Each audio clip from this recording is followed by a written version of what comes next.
Ora bem, antes de mais, boa tarde. Obrigada desde já pelo convite e dizer-vos também que eu tenho um desafio sério. Primeiro é controlar-me no tempo e segundo é conseguir estar à altura da qualidade das apresentações que também foram apresentadas, que foram feitas. Pediram para falar de um tema extremamente complicado. Disseram-me, olha, o que é que se passa dentro da cabeça de alguém que sofre de ansiedade? E eu pensei, e vocês dão-me 15 minutos? Quem começa a ficar ansiosa com isto sou eu. Porque eu não sei como é que em 15 minutos nós vamos abordar o tema.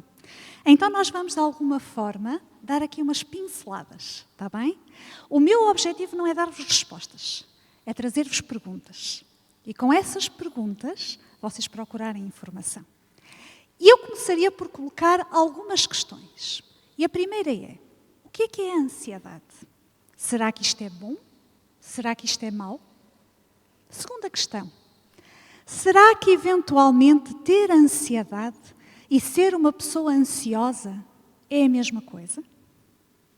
Outra questão que eu gostava que nós refletíssemos.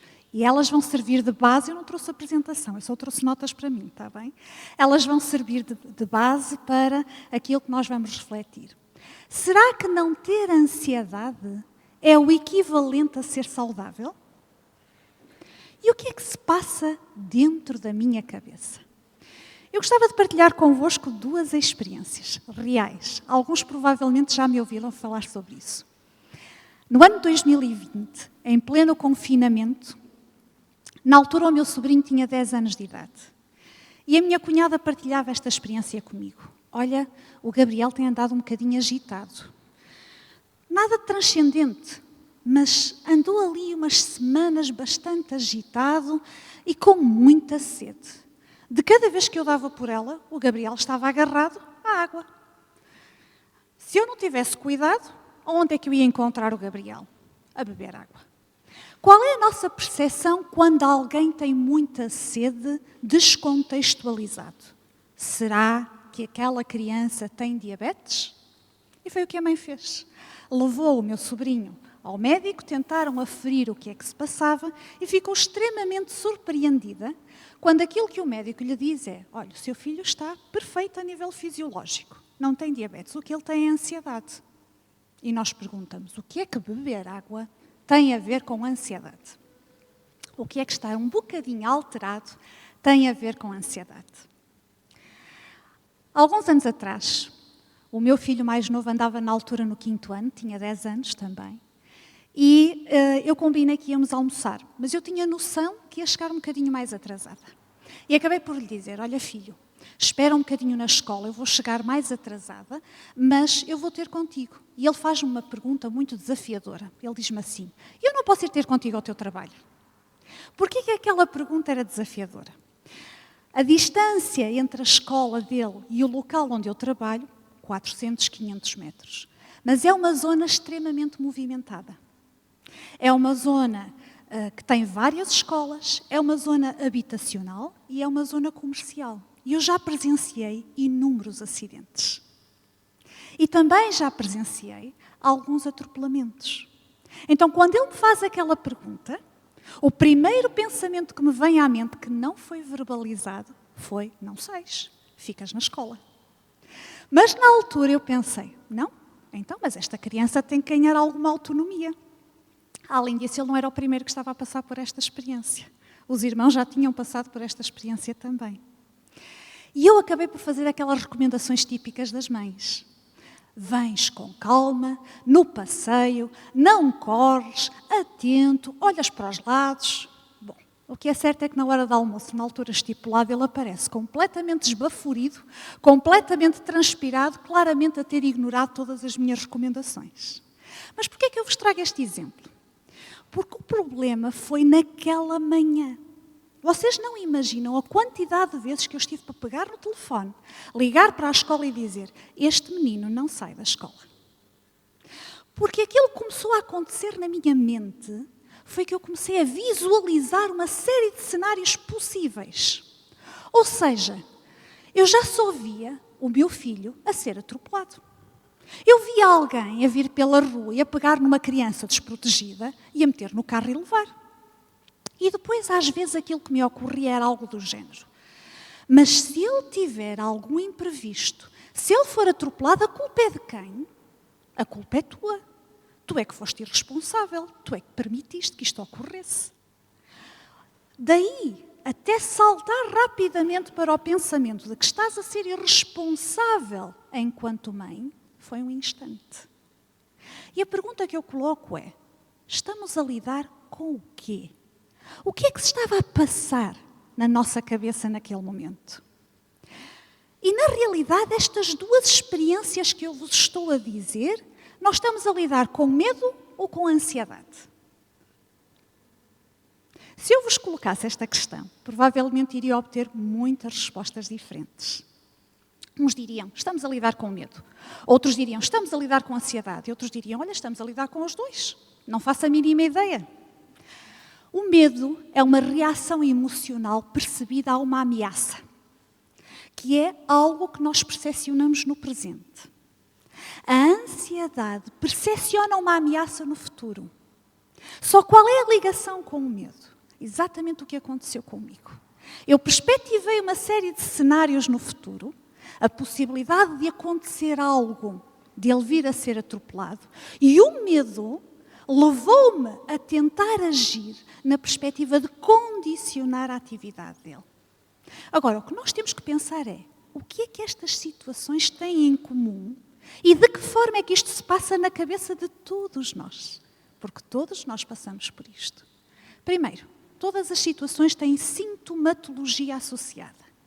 E não é por acaso, sabem que são imensos os jovens que recorrem à ajuda dizendo, olha, eu não sei o que se passa comigo. Eu sinto uma taquicardia ao meu coração, parece que vai sair pela boca fora. Eu tremo. Eu parece que não consigo concentrar-me. As minhas pernas às vezes ficam bambas. Já aconteceram situações em que as pessoas dizem, estou aqui à frente e parece que tenho uma sensação de desmaio. Nós estamos a lidar com o quê? Com sintomatologia física, que pode tornar-se mais ou menos intensa dependendo das situações. Por outro lado, o que há em comum nestas duas situações que eu vos apresentei é que elas têm uma interpretação da realidade, que não é necessariamente a realidade factual.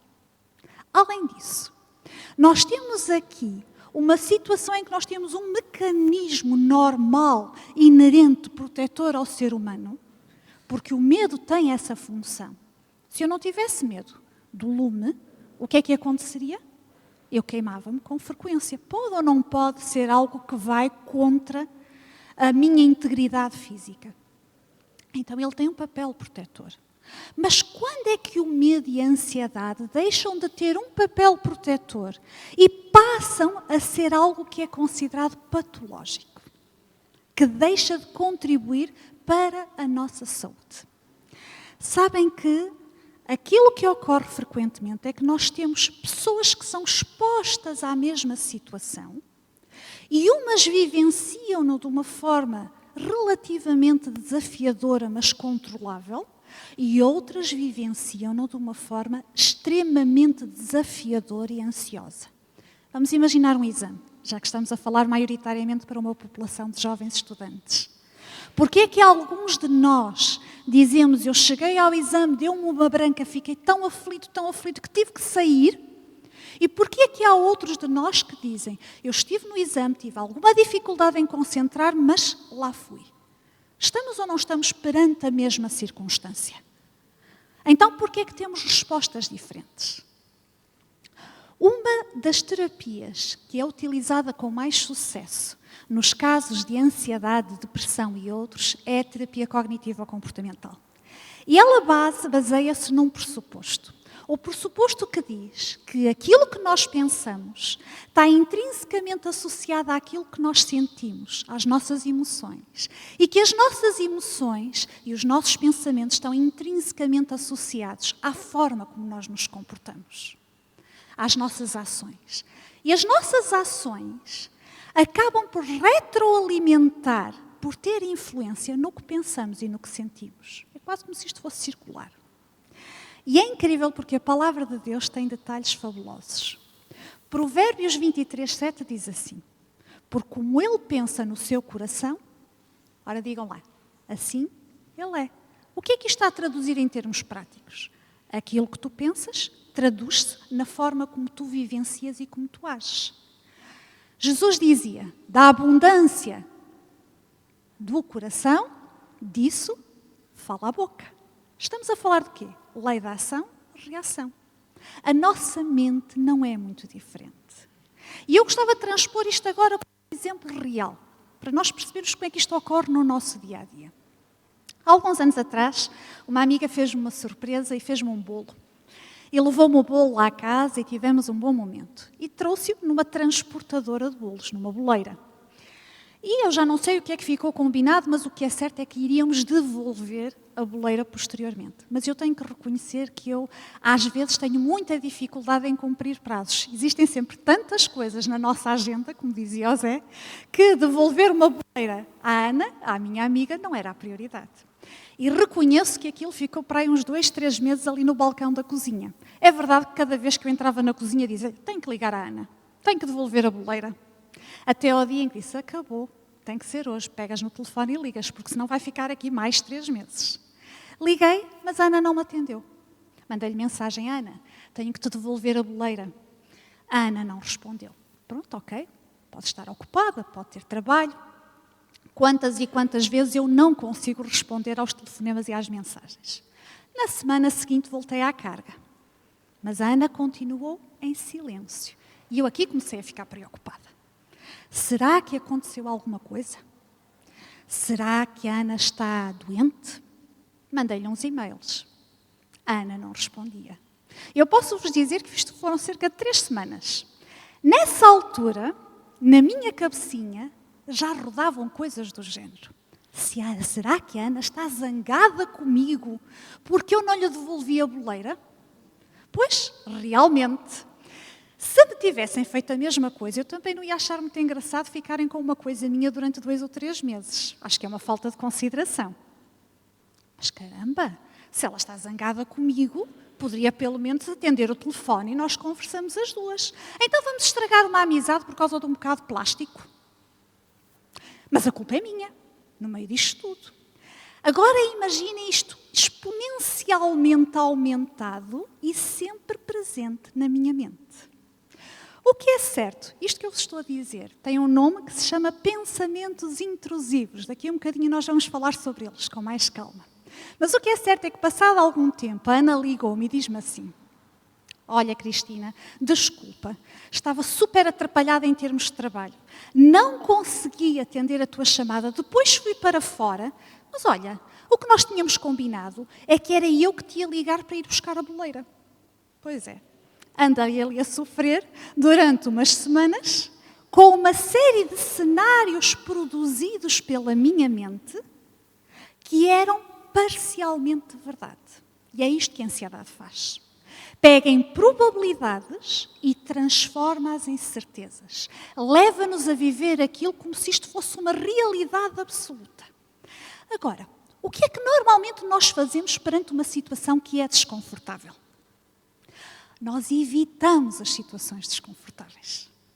Se algo me causa ansiedade, se algo me causa medo, se algo me causa ira, se algo me causa angústia, eu não quero estar na presença daquilo. Eu evito. E isto traz-me um alívio temporário. Efetivamente, a sintomatologia abranda um bocadinho. Mas, na realidade, mantém-me refém deste ciclo de ansiedade. Perpetua e agudiza este ciclo. Então, qual é a solução?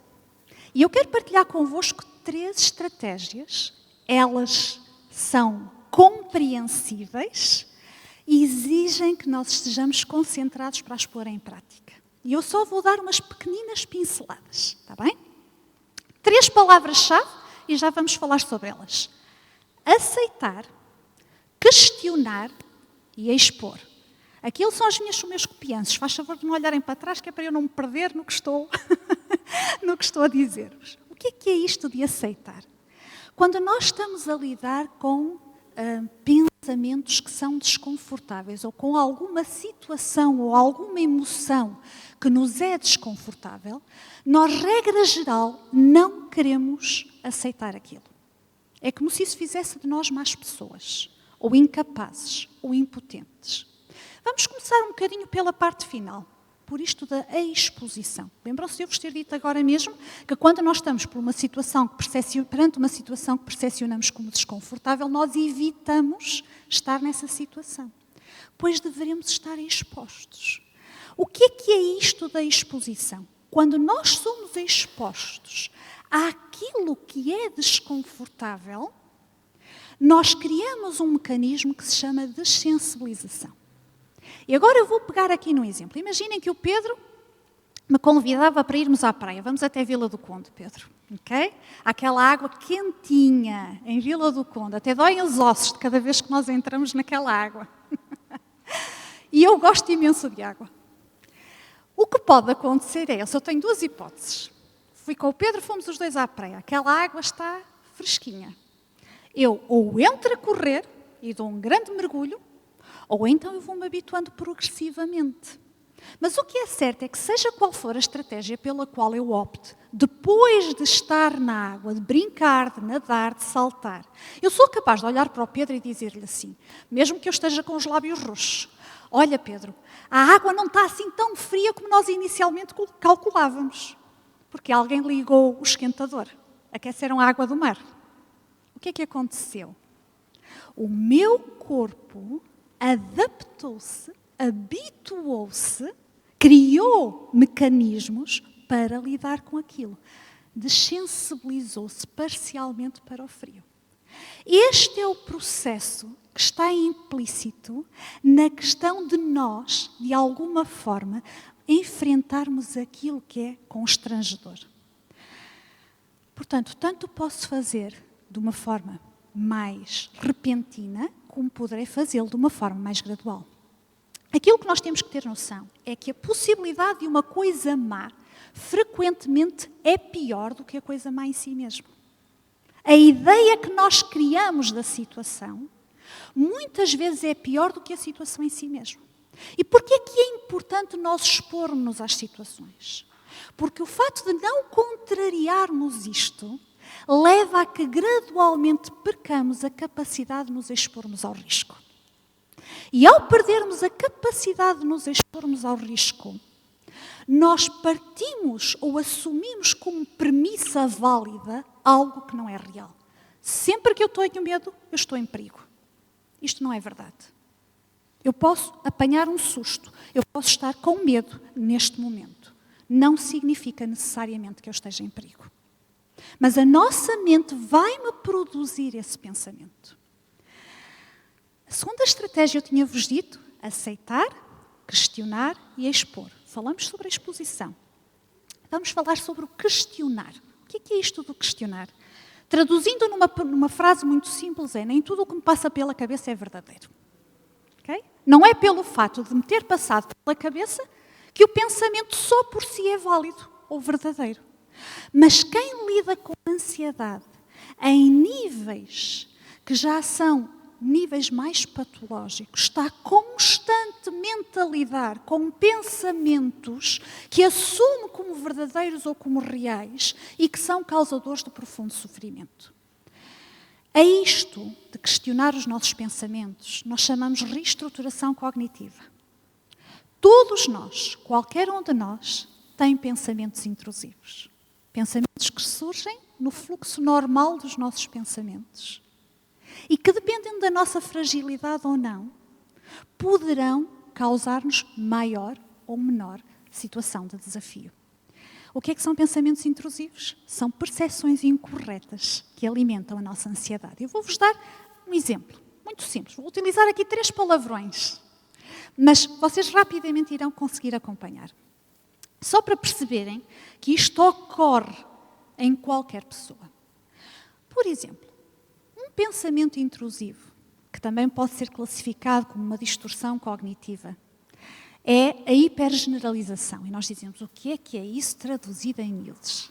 É uma coisa tão simples como, se alguma coisa má pode acontecer, eu tenho a certeza que ela vai acontecer. E se ainda não aconteceu, é uma questão de tempo para ela vir a ocorrer. E quando eu tenho este pensamento, regra geral, ele vem encadeado com um outro, que é a catastrofização, que diz assim: aquela coisa má que vai acontecer não é uma coisa simples nem pequenina. É uma coisa terrível. A pior coisa que pode acontecer. E associada a estes dois, vem uma outra coisa que se chama personalização, que me diz assim: aquela coisa má que vai acontecer, que é terrível, que é grande, eu vou ser incapaz de lidar com ela. Vai ultrapassar a minha capacidade de resposta. Então eu não faço. Então eu não conduzo. Então eu não vou ao exame. Então eu não faço o trabalho de grupo. Então eu não vou para o trabalho. Então eu não atravesso aquele corredor escuro. Percebem o que ocorre dentro da nossa mente? E os exemplos que eu vos estou a dar são exemplos que são comuns a qualquer um de nós. Primeira coisa, pensamentos são apenas pensamentos. Não mais do que isto. Imaginem uma coisa tão simples como eu dizer-vos: estou a pensar numa abelha do tamanho de um elefante. O que é isto? É um pensamento. Serve para o quê? Talvez para estimular a minha curiosidade ou estimular a minha criatividade, mas em termos úteis, serve para mais alguma coisa. Agora imaginem que me passa este outro pensamento pela mente. Ora bem, a Sofia pegou no apontador, o Zé pegou no apontador. Eu não sei se eles estão doentes. Eu não sei se eles lavaram as mãos antes de pegar no apontador.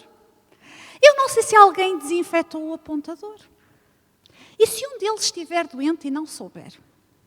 E eu agora, ao pegar no apontador, posso ser contagiada. E se esse contágio me levar a uma infecção grave? E se essa infecção grave me levar, por exemplo, ao hospital? E nós bem sabemos pelas notícias que hoje quem entra no hospital, olha, uns não saem de lá e os outros saem de lá pior do que quando entraram. Não é o que nos diz a nossa cabeça muitas vezes. Em última instância, eu não quero ir para o hospital, porque senão eu vou morrer. Então, como é que eu faço isto? Eu não posso pegar em apontadores. Isto que parece uma coisa exagerada, é uma coisa real que ocorre na mente da maior parte de nós. Pode não assumir esta proporção, mas ocorre na mente de qualquer um de nós. E provavelmente alguns são capazes de se identificarem com alguns dos exemplos que eu estou a dar. Terceira estratégia. O que é isto de aceitar? Lembram-se que eu disse-vos 3 estratégias? Uma delas é expor, a segunda questionar aquilo que me está a passar pela cabeça e a terceira aceitar. O que é aceitar? Sabem que se eu me sinto triste, eu acho que não me devia sentir triste. Se eu me sinto zangada, eu acho que não me devia sentir zangada. Se eu me sinto ansiosa, eu não me quero sentir ansiosa. Se eu tenho medo, é extremamente desconfortável, eu não quero. Mas as emoções em si mesmas, elas não são más. Elas são adaptativas. Elas têm uma funcionalidade. Não esperem que eu esteja feliz se o meu filho está às portas da morte a lutar pela vida no hospital. Não esperem que eu esteja contente se eu tive uma má nota no exame quando eu me esforcei tanto. Não esperem que eu não fique frustrada se eu não fui selecionada para aquele projeto que eu estava a contar. E não esperem que eu não fique aborrecida se alguém falou mal de mim. Só que nós achamos que pelo fato de sentirmos as coisas, às vezes não deveríamos fazer. E aquilo que nos dizem é que devemos suprimir as emoções. Sobretudo aquilo que nós classificamos como emoções negativas. Esta semana, lá em casa, e eu estou quase a terminar, lá em casa eu fiz a seguinte observação. Olha, não sei do meu elástico do cabelo. E nisto a resposta de um dos meus filhos foi assim. De certeza que já o perdeste. Tu perdes tudo? És uma perdedora de cantis. E eu pensei, o que é que o cantil tem a ver com o elástico do cabelo? E eu explico-vos porquê. Ele estava claramente a mandar-me uma boca. Porque ele emprestou-me um cantil aqui há umas semanas atrás e nós fomos à casa dos amigos e ora adivinha onde é que ficou o cantil? Na casa dos amigos. Quem é que se esqueceu dele? Eu. Gostava de vos dizer que foi a primeira vez, não foi? Já mais do que uma vez me esqueci de cantis. Mas reparem a associação que ele fez. Se tu perdes cantis, tu vais perder elásticos do cabelo. É confortável para mim sentir isto? Qual é a avaliação que está a ser feita? Perdes tudo. Ok? Perdes tudo. Mas entre não ser confortável para mim esta emoção e aceitá-la como tal, não significa que eu tenho que aceitar a mensagem que ela me está a dar. E a mensagem que ela me está a dar poderá ser algo do género. Tu perdes tudo, não és uma pessoa em quem se possa confiar nada, porque em última instância, até aquilo que eu te dou, tu não vais ter em atenção. Percebem qual é a mensagem interna que me está a ser transmitida? Se eu sou ansiosa, eu não quer dizer necessariamente que as coisas vão correr mal. Mas se eu estou ansiosa e se as coisas não correrem exatamente como eu estava à espera, não significa que eu sou incompetente ou incapaz ou burra. Mas a ansiedade leva-me a pensar assim. Aceitar as emoções apenas por aquilo que elas são ajuda-me a lidar mais facilmente com elas. E ajuda-me a fazer algo que é muito importante. Eu não sou a minha ansiedade. Eu não sou a minha tristeza. Eu não sou a minha zanga. Eu não sou a minha ira. Eu não sou a minha raiva. Eu sou a Cristina. Eu sou a Cristina que tem características positivas e que tem desafios. E que entre estas características positivas e estes desafios tenho momentos de ansiedade, de raiva, de zanga e de tristeza. Mas eu não tenho que ser reduzida a isto. Como é que nós fazemos isto em termos práticos? Gostava só de vos dar um último exemplo. Há uns anos atrás a minha mãe partilhava esta experiência comigo. Vivia numa casa grande e tinha um corredor comprido e um corredor muito escuro. Ora, adivinhem lá, uma criança com um corredor escuro, o que é que nós temos pela frente? Profundo medo. E ela, a mãe dizia-lhe, filha, mas vai ali ao quarto. E ela dizia, mãe, eu não vou. Aquele corredor é muito escuro, eu tenho medo. Mas tens medo do quê? Eu não sei, mas aquilo é tão escuro, aquilo vai fazer algo mau, vai acontecer qualquer coisa má. É a percepção que, regra geral, nós temos. E a minha avó, muito sábia, dizia-lhe assim, filha, no dia em que tu encontrares esse senhor, o medo, tu traz-lo cá, que é para eu ter uma conversa com ele. Porque, na realidade, ele está-te a deixar tão atrapalhada que nós temos que conversar. E a minha mãe ainda ficava mais atrapalhada. Porque ela dizia, então, mas eu nunca ouvi. Eu sinto, mas eu nunca ouvi. Então vamos pegar nesta questão do aceitar, do estar atento aos nossos pensamentos e do expormos. O que é que nós poderíamos fazer? Aceitar. O que está a falar comigo é o meu medo. O meu medo está a dizer-me que algo grave vai acontecer porque está escuro. Mas eu não tenho que obedecer ao medo. O que é isto de questionar? O medo diz-me que algo grave vai acontecer. Mas a verdade é que eu já passei tantas vezes por aquele corredor e nunca nada aconteceu. Quer dizer que nunca vai acontecer nada? Não sei, mas a experiência que eu tenho é que nunca nada aconteceu. E o que é isto do expor? Que é uma das coisas mais difíceis de fazermos. Eu tanto posso expor e lançar-me para dentro d'água como fôssemos agora para a praia.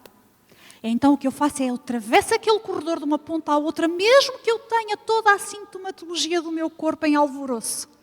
O meu coração quase que dispara pela boca. Ou eu posso fazê-lo gradualmente. Eu vou um bocadinho no corredor e volto para trás. E a minha mãe está ali à minha espera.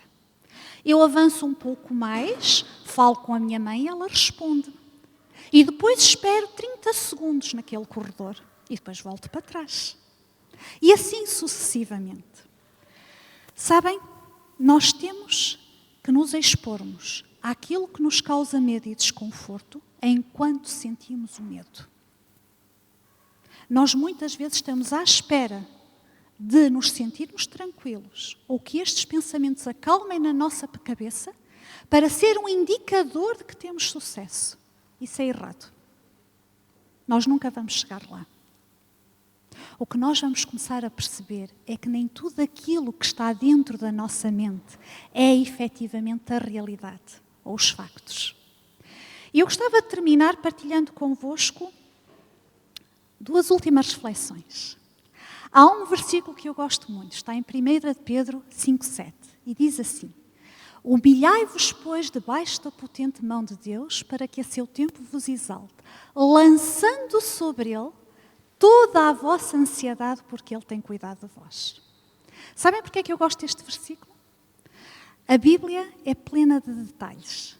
Este versículo não diz, fazendo de conta que a ansiedade não existe, sentindo-te absolutamente confiante, ultrapassando a ansiedade.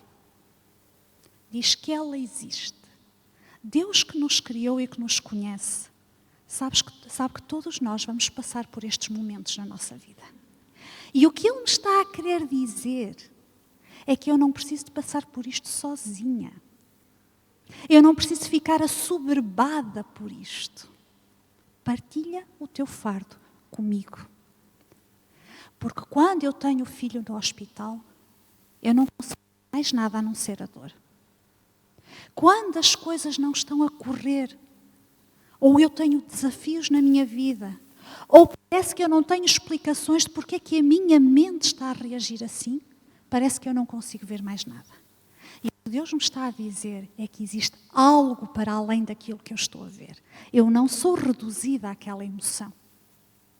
O que Deus me está a querer dizer é: tu és única, tu não és tão diferente assim de todos aqueles seres humanos que eu criei, em termos de necessidades básicas. Ser amada, ser aceita, sentir-me protegida. E isso, quando tu partilhas comigo o teu fardo, é o que tu vais encontrar na minha presença. E termino com esta experiência. Há uns anos atrás, eu estava a fazer uma dinâmica com um grupo de jovens e que provavelmente muitos de vocês já terão feito, que era algo tão simples como: então, se tu pudesses escolher um animal e ser um animal, qual era o animal que tu gostarias de ser? E porquê? Porquê é que tu te identificas com ele? E há uma faixa etária muito característica, em que os rapazes escolhem ali tudo o que são animais associados a poder. Portanto, venham os leões, venham as águias, venham aqueles que mandam ali no território. E as meninas, a maior parte delas, escolhem tudo aquilo que está associado a coisas fofas e ternuras. Portanto, entre koalas, pandas e golfinhos e unicórnios, nós tínhamos ali o que podíamos escolher. E há uma jovem que me deu uma resposta que eu nunca mais esqueci. Eu não sei se alguma vez voltei a ver essa jovem ou não. Se voltei, não a reconheci.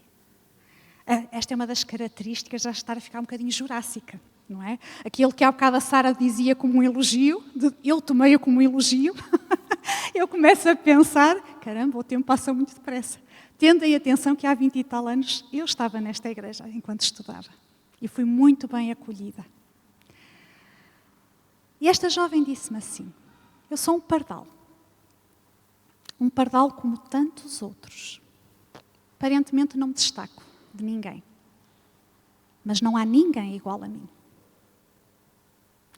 Todos nós somos pardais, que desejamos ser cuidados, que desejamos ser amados, que desejamos ser apreciados, porque somos únicos.